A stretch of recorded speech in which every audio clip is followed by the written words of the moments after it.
प्रिय विद्यार्थियों, मैं डॉक्टर इकबाल फातिमा से आचार्य इतिहास विभाग राजकीय महाविद्यालय झालावाड़। आज हम बात करेंगे अलाउद्दीन खिलजी के प्रशासनिक सुधारों के बारे में। अलाउद्दीन खिलजी सल्तनत काल का प्रथम शासक था जिसने एक विस्तृत साम्राज्य की स्थापना की और अनेक प्रकार के संकटों के विद्यमान होते हुए भी एक सुदृढ़ प्रशासन प्रणाली के आधार पर उसे शासित किया।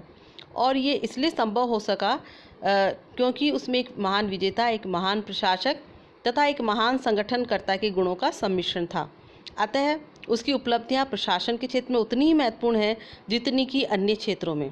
इन्हीं कारणों से अमीर खुसरो ने अपने ग्रंथ खजाइनुल फुतूह में अलाउद्दीन को विश्व का सुल्तान, पृथ्वी के शासकों का सुल्तान, युग का विजेता और जनता का शासक बताया है। यानी अलाउद्दीन खिलजी के साम्राज्य विस्तार और अलाउद्दीन खिलजी के बाजार नियंत्रण व्यवस्था के बारे में हम अपनी पिछले वीडियो में पढ़ चुके हैं। और इसके साथ साथ अलाउद्दीन खिलजी ने प्रशासन के क्षेत्र में भी अनेक सुधार किए थे। न्याय के क्षेत्र में, गुप्तचर व्यवस्था के क्षेत्र में, सेना के क्षेत्र में और प्रशासन के क्षेत्र में। तो ये सुधार क्या थे और किस प्रकार उसने किए, तो उसको जानने से पहले हम सबसे पहले देखेंगे कि अलाउद्दीन खिलजी का राजत्व सिद्धांत क्या था। यानी वो कौन से सिद्धांत थे जिनके आधार पर वह शासन कर रहा था। तो प्रिय विद्यार्थियों, अलाउद्दीन चूँकि एक शक्तिशाली सुल्तान था, परंतु उसने शासन में धर्म के सिद्धांतों का पालन नहीं किया और वह सुल्तान के अधिकारों पर धर्म की कोई सीमा लगाना पसंद नहीं करता था। उसने इसे अस्वीकार किया था। अलाउद्दीन निरंकुश राजतंत्र में विश्वास करता था। यद्यपि बलबन की भांति अलाउद्दीन ने राजत्व सिद्धांतों की कभी व्याख्या नहीं की, परंतु उसके विचार और उसके कार्य उसी की भांति थे। सुल्तान सर्वशक्तिशाली होता है, कोई उसके समान नहीं है, सुल्तान की इच्छा ही कानून होती है आदि जैसे संपूर्ण प्रभुत्व संपन्न राजतंत्र के विचार अलाउद्दीन के भी थे।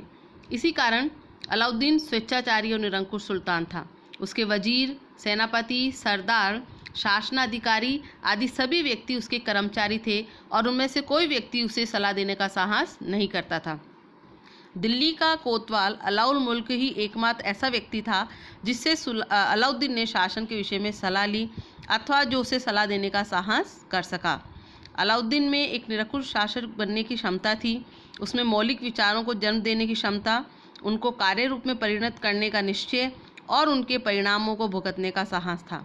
दिल्ली के सुल्तानों को प्रभावित करने वाले वर्ग राज्य में केवल दो थे, सरदारों का वर्ग और उलेमा वर्ग। अलाउद्दीन ने सरदारों की शक्ति को साहस के साथ नष्ट कर दिया और उलेमा वर्ग को शासन में हस्तक्षेप नहीं करने दिया। इसीलिए डॉक्टर के.एस. लाल ने लिखा है कि एक शब्द में फ्रांस के शासक लुई 14वें की भांति अलाउद्दीन अपने राज्य में स्वयं को सर्वोपरि मानता था। इसी आधार पर उसने कार्य किए और सफलता पाई। इस कारण उसके समय में शासन का केंद्रीकरण पूर्ण था और निरंकुशता अपनी चरम सीमा पर पहुंच गई थी। अब हम बात करेंगे कि सुल्तान के अधीन कौन कौन से प्रमुख विभाग थे। तो सुल्तान के अंतर्गत दीवाने वजारत, दीवाने आरिस, दीवाने इंशा और दीवाने रसालत, ये चार प्रमुख विभाग थे।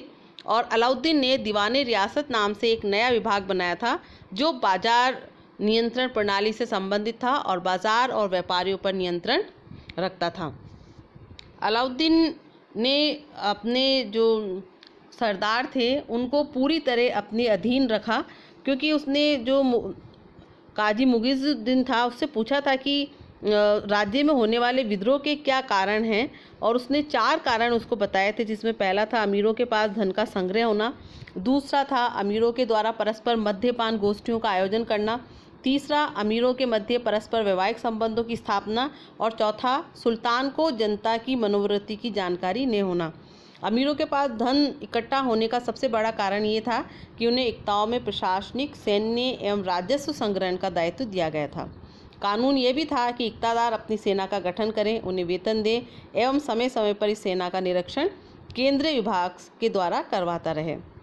इक्तादारों के अधिकार उन्हें विद्रोह एवं स्वतंत्र सत्ता की स्थापना के लिए प्रोत्साहित करते थे। अतः अलाउद्दीन ने इस समस्या का समाधान करते हुए समस्त इक्ताओं को खालसा में यानी केंद्र के पास सम्मिलित करके अमीरों के विशेषाधिकारों को समाप्त कर दिया। और इसके अलावा अलाउद्दीन ने अमीरों के मध्य परस्पर वैवाहिक संबंधों की स्थापना पर पूर्णतः रोक लगा दी। बिना सुल्तान की अनुमति के ऐसा करने वाले अमीरों को दंडित किया गया। अलाउद्दीन के द्वारा मद्यपान गोष्ठियों के आयोजन पर भी प्रतिबंध लगा दिया गया था। यद्यपि इसका कारण पूरी तरह राजनीतिक था, इसमें धार्मिक कारणों की कोई भूमिका नहीं थी। वस्तुतः मद्यपान गोष्ठी का आयोजन सुल्तान के प्रति विद्रोही गतिविधियों को प्रोत्साहित करता था। इस प्रकार अलाउद्दीन ने अमीरों को पूरी तरह अपने नियंत्रण में रखा। उसने अमीरों की प्रत्येक गतिविधियों पर नज़र रखने के लिए संगठित गुप्तचर प्रणाली बनाई। गुप्तचरों के द्वारा जनता की मनोवृत्ति की सूचना सुल्तान तक पहुंचाई जाती थी। अलाउद्दीन के द्वारा बाजार नियंत्रण में कर्मचारी मुनिहान का भी गठन किया गया था। इसके माध्यम से बाजार की समस्त गतिविधि की जानकारी भी उसे मिलती रहती थी। इस प्रकार उसने बन्नी जैसा कि लिखता है कि गुप्तचरों की क्रियाशीलता से अमीर वर्ग हमेशा भयभीत रहता था और उन्होंने खुले रूप से बातचीत करना बंद कर दिया था और वे केवल फुसफुसाकर या सांकेतिक भाषा में ही एक दूसरों से संवाद करते थे। तो इस प्रकार अलाउद्दीन खिलजी ने अपने सरदारों को पूरी तरह नियंत्रण में रखा। अब हम बात करेंगे अलाउद्दीन के द्वारा किए गए न्यायिक संगठन में सुधार की। तो अलाउद्दीन न्यायिक प्रशासन को बहुत महत्व देता था और बर्नी लिखता है कि न्याय वह तुला है जिसमें लोगों के अच्छे या बुरे दोनों कार्य तोले जाते हैं। सुल्तान उस समय न्याय का प्रमुख स्रोत था। अलाउद्दीन ने भी बलबन की भांति न्याय करने में कठोर भूमिका निभाई। सुल्तान का दरबार न्याय की मुख्य अदालत होता था और सुल्तान के द्वारा जो है सभी लोगों को अपराध के लिए बराबर रूप से सज़ा दी जाती थी। अब हम बात करेंगे दंड व्यवस्था की। तो अलाउद्दीन के शासनकाल में दंड व्यवस्था बहुत कठोर थी। अंग भंग और अपराधियों को बेड़ियों से जकड़ कर रखना दंड के सामान्य रूप थे और कोड़े भी उस समय लगाए जाते थे। अलाउद्दीन ने अपराधियों के दिलों में भय उत्पन्न करने के लिए भयानक कारागार बनवाए थे। अमीर खुर्द ने ऐसे भयानक कारागारों का उल्लेख भी किया है। उसी प्रकार हमने जब बाजार नियंत्रण प्रणाली देखी थी तब बताया था कि उस समय जो व्यापारी कम तोलता था तो उसने ये आदेश जारी किया था कि कोई व्यापारी अगर कम तोलता है तो उसके शरीर से उतना ही मांस काट लिया जाए। तो इस प्रकार अलाउद्दीन की जो है दंड व्यवस्था बहुत कठोर थी। अब हम बात करेंगे पुलिस और गुप्तचर व्यवस्था की। तो अलाउद्दीन जैसे शासक के लिए ज़रूरी था कि उसकी गुप्तचर व्यवस्था बहुत अच्छी हो और इसलिए उसने जो है गुप्तचरों को नियुक्त किया। एक संगठित प्रणाली थी और इसका प्रमुख अधिकारी बरीद मुमालिक कहा जाता था। उसके अधीन कई बरीद यानी गुप्तचर होते थे जो शहरों में, बाज़ारों में और बस्ती वाले क्षेत्रों में नियुक्त होते थे और उनका कर्तव्य था कि वो सुल्तान को राज्य की घटनाओं से सूचित करें और इस पद पर ईमानदार व्यक्तियों की नियुक्ति होती थी ताकि वो जो है रिश्वत लेकर गुप्त सूचनाओं को जो है लीक न कर दें। डॉक्टर कुरैशी कहते हैं कि जब कोई बरीद सुल्तान को महत्वपूर्ण घटना की जानकारी समय पर पहुंचाने में असफल हो जाता था तो उसे अपने प्राणों से हाथ धोना पड़ता था। बरीदों के अलावा उसने सूचना दाता भी नियुक्त किए थे जिन्हें सरकारी भाषा में मुनहीन कहा जाता था और ये घरों में प्रवेश कर सकते थे और लोगों के घरों की सूचना सुल्तान तक पहुंचा देते थे। तो इसके बाद हम बात करेंगे न्याय व्यवस्था के बाद और राजस्व के क्षेत्र में उसके द्वारा क्या सुधार किए गए। तो वास्तव में तुर्की सुल्तानों की पंक्ति में अलाउद्दीन ऐसा पहला शासक था जिसने राजस्व सुधारों में रुचि ली। कुतुबुद्दीन ऐबक से लेकर जलालुद्दीन खिलजी तक के शासकों ने इस क्षेत्र में पर्याप्त ध्यान नहीं दिया था। तो अलाउद्दीन खिलजी ने अनेक सुधार राजस्व के क्षेत्र में किए। उसने खालसा भूमि को दीवाने वजारत के अधीन रखा। आमील, कारकुन आदि कर्मचारियों की सहायता से राजस्व वसूल करते थे और प्रांतपति अपने प्रांतों का भूमि कर वसूल करते थे और प्रांतीय खर्च से शेष राजस्व जो बचता था वह सूबेदार केंद्रीय कोष में भेजते थे और सामान्यतः उस समय उपज का 1/3 भाग कर के रूप में लिया जाता था, लेकिन अलाउद्दीन ने उपज का 50% भूमि कर यानी खिराज वसूल किया था और लगान वसूल करने की इस विधि को उस काल में बटाई पद्धति कहते थे। राजस्व नगद व अनाज दोनों ही रूप में दिया जा सकता था। राजस्व के अतिरिक्त अलाउद्दीन ने आवास कर व चराई कर भी लगाए। अलाउद्दीन का बन्नी इस संदर्भ में कहता है कि सुल्तान ने समस्त दुधारू पशुओं पर चढ़ाई कर लगाया था। फरिश्ता का कहना है कि 2 जोड़ी बैल, 1 जोड़ी भैंस, 2 गायें तथा 10 बकरियां कर से मुक्त थे। यानी उससे अतिरिक्त अगर कोई पालतू पशु होते थे तो उनके ऊपर चढ़ाई कर देना होता था। जजिया गैर मुसलमानों से लिया जाता था। इस कर के लगाने का उद्देश्य गैर मुस्लिमों के ऊपर ये कर जो है लगाया जाता था। और खम्स नामक कर युद्ध में प्राप्त धन पर कर होता था। सुल्तान स्वयं 1/5 भाग लेता था तथा सैनिकों को 4/5 भाग बांटा जाता था। ज़कात नामक कर केवल मुसलमानों से वसूल किया जाता था और वह संपत्ति का 1/40 भाग होता था। तो ये राजस्व सुधार उसके थे। और उसने दीवाने मुस्तखराज नामक एक सैनिक विभाग की भी कृषि विभाग की स्थापना भी की थी। अब हम बात करेंगे अलाउद्दीन के द्वारा किए गए सैन्य सुधारों की। तो अलाउद्दीन ने सैनिकों को नगद वेतन देने की प्रथा शुरू की और 10,000 की सैनिक टुकड़ी उस समय तुमन कहलाती थी। और उसका बन्नी कहता है कि राजत्व 2 स्तंभों पर आधारित है। प्रथम स्तंभ है प्रशासन और दूसरा है विजय, और दोनों स्तंभों का आधार होती है सेना। यदि शासक सेना के प्रति उदासीन है तो वे अपने हाथों से राज्य का विनाश करता है। और वस्तुतः मध्यकाल में ये धारणा बनी हुई थी कि राजत्व ही सेना है और सेना ही राजत्व है। तो अलाउद्दीन ने भी बलबन की समान एक शक्तिशाली सेना का गठन केवल इसलिए नहीं करना चाहता था कि वे जनता में भय उत्पन्न करने का साधन बनी रहे, वरन उसको इसके गठन की ओर ध्यान अन्य कारणों से भी देना पड़ा था।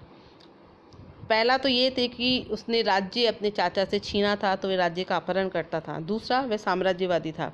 तीसरा, मंगोलों के भारत पर निरंतर आक्रमण हो रहे थे। चौथा, वे भारतीय नरेशों व अमीर लोगों के जो स्वतंत्र होने का प्रयास कर रहे थे उन्हें अपने नियंत्रण में रहने के लिए एक शक्तिशाली सेना की और उसने ध्यान दिया।